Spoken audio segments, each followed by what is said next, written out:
visibility during this October month. This week will be a little bit more personal as we introduce the concepts attached to our daily experiences. So you may hear stories from my own lived experience as well as others that have been shared with me. And in moments of emotional activation, I invite you to just take care of yourself.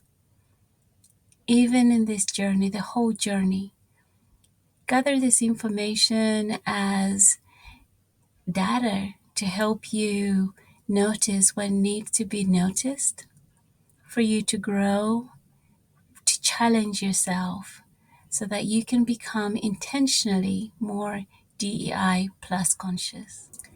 My experience that I want to start this week with was an experience I had when I was working in Saudi Arabia. My students and I had built a wonderful relationship, and we were starting to have, those moments where we share, parts of us that foster and cultivate deeper relationships, on a more personal level than just on a professional level. So it's that experience when, your student is able to come and confide in you.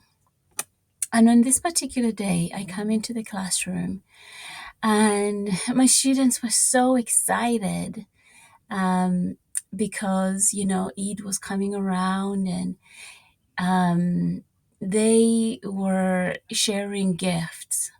So, you get the usual dates and sweets. And I received a gift of brightening skin cream.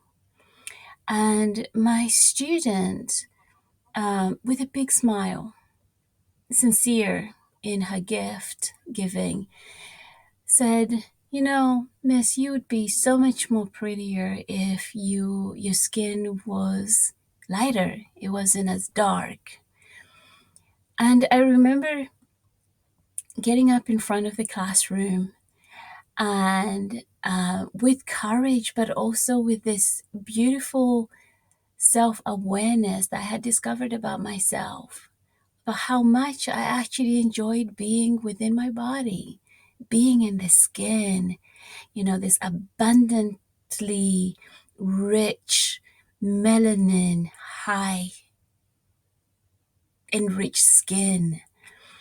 And I told them about how I see it, how it glistens when it's tanning, as it gets darker in the sun.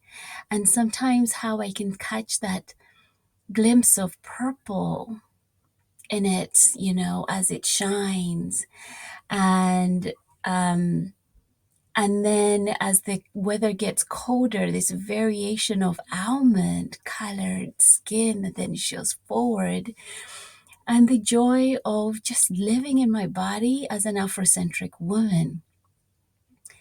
And it was wonderful how the experience ended, because I left a classroom of young females noticing the beauty in my skin tone. The skin tone that often has been undervalued and yet marketed or commercialized for marketing purposes to produce products such as whitening and brightening skin tones, because beauty is measured by the lightness, and the lighter you are, the more beautiful you are. And here I was bringing in a different version of the story that became believable because I believed it, and I do love my skin.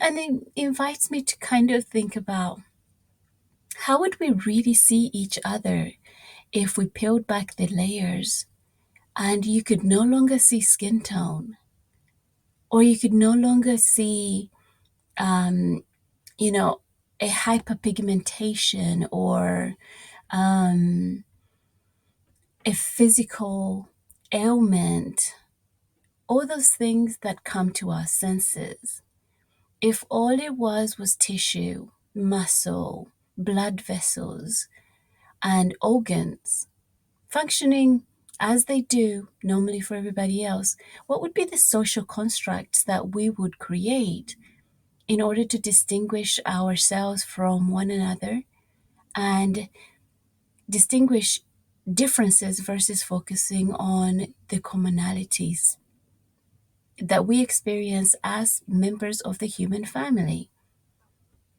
So, what would it be like if you looked at my heart pumping?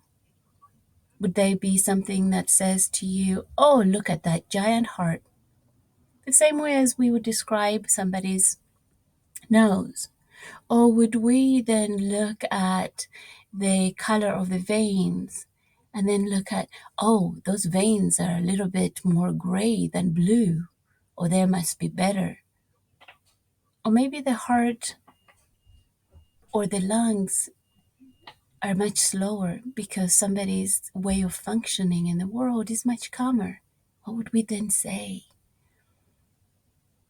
So, beyond what we think we are distinguished by or identify ourselves, underneath all of this is just the functioning human. What's your choice? What would you exercise as your choice to allow the invisibility to show forward? What would you need to change or shift or transition from to experience that inclusion versus the exclusion? I'd love to hear your story or to read the comments about some of the experiences that you have had. What did you learn from them that allowed you to stand forward and be a little bit more visible or practice more inclusion with empathy and understanding?